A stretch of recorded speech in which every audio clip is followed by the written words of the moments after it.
안녕하세요. 정치를 쉽게 풉니다. 정치 쉽다! 이준석의 징계로 국힘당이 내분에 휩싸인 가운데 오늘 열린 국힘당 의총은 향후 수습 대책을 내놓는 자리였습니다. 여기서 국힘당은 임시 당대표를 뽑지 않고 권선동 직무대행 체제로 가는 것으로 결론을 내렸습니다. 이것은 이준석의 당원권 정지 6개월이 끝나는 내년 1월까지 권선동 체제로 가다가 이준석을 대표직에 복귀시키겠다는 계획을 발표한 것과 같습니다. 이렇게 되면서 국힘당 대표 자리를 노렸던 안철수, 김기현, 나경원은 물을 먹게 되었습니다. 특히 나경원은 아베의 사망 소식과 함께 그 슬픔의 크기가 배가 되고 있습니다.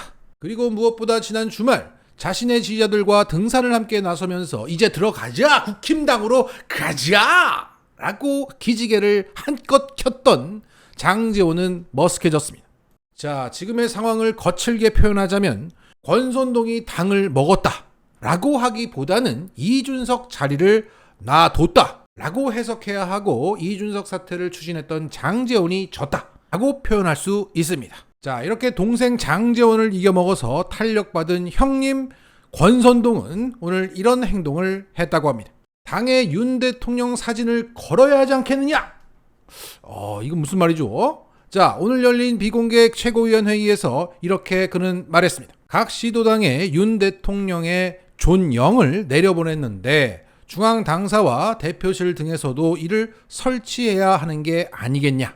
자, 국힘당은 박근혜 탄핵 전까지는 전통적으로 현직 대통령 사진을 당의 공적 공간에 걸어두는 관행이 있었다고 합니다. 반면 민주당의 회의실에는 김대중, 노무현 두 전직 대통령 사진만이 걸려있는 상태입니다.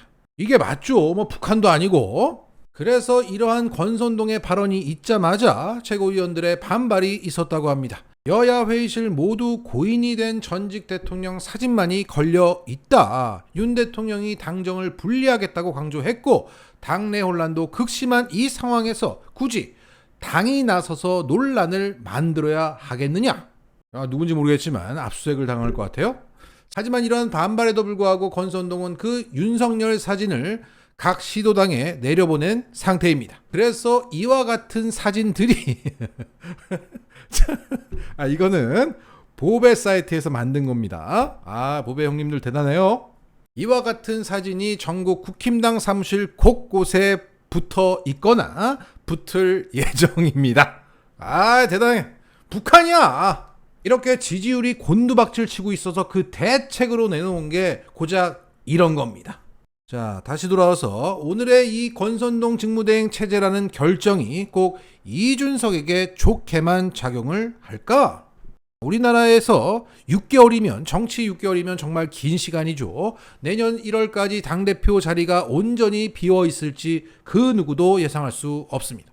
일단 지금은 지지율 폭락이라는 소나기가 내리고 있으니까 일단 비를 피하자는 의미에서 물러나는 모양새를 취하고 좀 시간이 지나면 언론 플레이 통해서 이준석을 자극하고 이준석이 입 털고 그것을 명분 삼아서 이준석 사태를 마무리하겠다는 계획이 있을지도 모릅니다. 또는 이준석 수사 결과에 따라서 지도체제가 바뀔 수 있습니다. 어찌됐든 이들이 열심히 수습하려고 하고 있지만 이 사태로 인해서 마3중 지지자들은 마상을 크게 입고 방법을 깨달았습니다.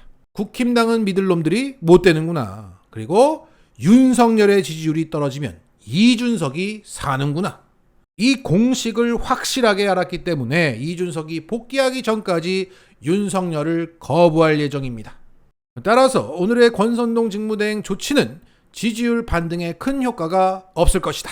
자, 이런 가운데 윤석열이 자신의 떨어진 지지율을 두고 대노를 했다는 얘기가 나오고 있습니다. 오늘 MBC 뉴스하이킥에 출연한 장윤선 기자가 이런 말을 했습니다. 부정평가가 드디어 60%대가 기록이 됐고 네.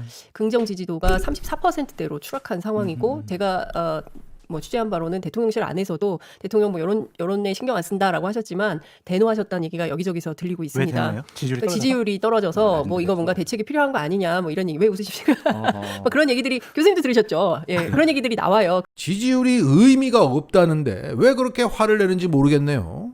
자, 자신의 떨어진 지지율에 크게 화를 냈다는 것은 그 원인이 자신이 아니고 아랫사람들한테 있다는 겁니다. 너희들이 똑바로 일을 했다면 떨어지지 않았을 지지율이. 내가 얼마나 열심히 일하고 사람들 만나고 하는데 말이야. 뭐하냐?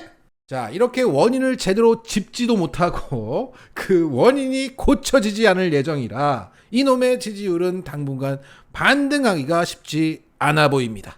자, 이렇게 되면서 한 30%대로 계속 맴돌 것으로 보입니다. 물론 더 떨어질 가능성도 있지만 윤석열에게는 대선 후보 시절부터 비장의 무기가 하나 있습니다. 사라지면 지지율이 오른다. 도어 스태핑을 하지 않고 그전보다 많이 보이지 않을 예정이기 때문에 그 하락폭은 완화되거나 횡보할 수 있다.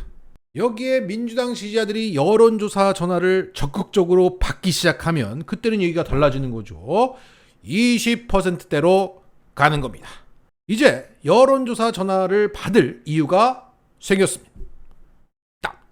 윤석열이 대기업 CEO의 형사처벌 부담을 낮추겠다고 선언했습니다. 추경호 경제부총리는 오늘 이렇게 말했습니다. 기업 활동을 과도하게 제약하는 형벌 조항을 개선해서 기업 최고 경영자의 형사처벌 부담을 덜어주겠다. 이를 통해서 정부는 기업의 투자 확대와 일자리 창출을 유도할 계획이다. 자, 이렇게 민생 대책은 나오지도 않고 매일같이 대기업 대책만 줄줄이 나오고 있어요. 자, 이래서 누가 한국 주식시장에 투자를 합니까? 주가 조작을 해도 봐주고 솜방망이 처벌을 하는데 어떤 CEO가 법을 지키고 어떤 외인이 이 시장을 공정하다고 생각하고 투자를 하겠습니까? 그리고 형사처벌을 약하게 해주면 기업들이 투자를 하고 일자리를 알아서 늘린다는 보장이 세상에 어디 있습니까? 이게 무슨 플리 바게닝 같은 거예요? 유죄 협상합니까? 돈을 쓰면 일자리를 늘리면 투자를 하면 형사처벌을 면해주겠다. 정부가 유죄 협상을 하겠다는 거예요? 입만 열면 법과 원칙을 말하면서 이게 무슨 짓입니까? 여기가 중남미야? 그렇게 미국 좋아하는데 미국 법을 봐라.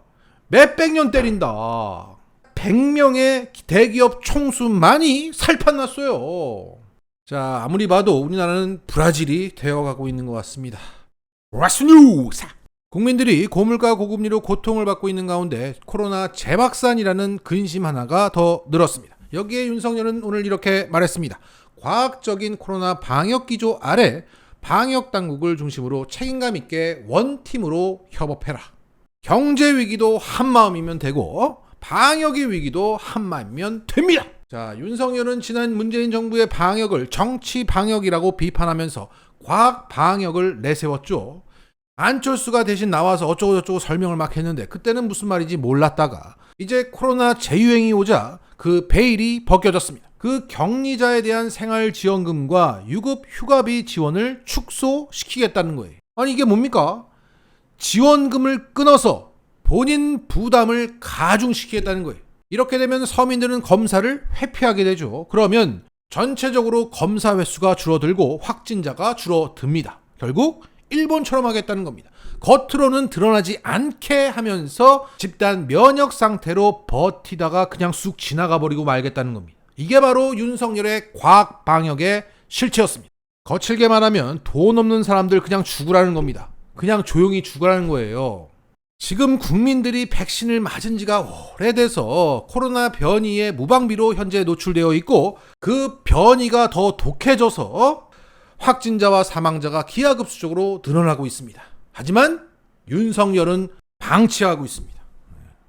어떻게 해? 안타깝지만 뭐 죽을 사람 죽어야지. 이런 거죠. 대통령이 국민을 방치하는 시대. 경제도, 민생도, 방역도 방치하는 시대입니다. 이 방송을 들으신 분들은 꼭 살아남으시기를 바랍니다. 건강하십시오. 마치겠습니다.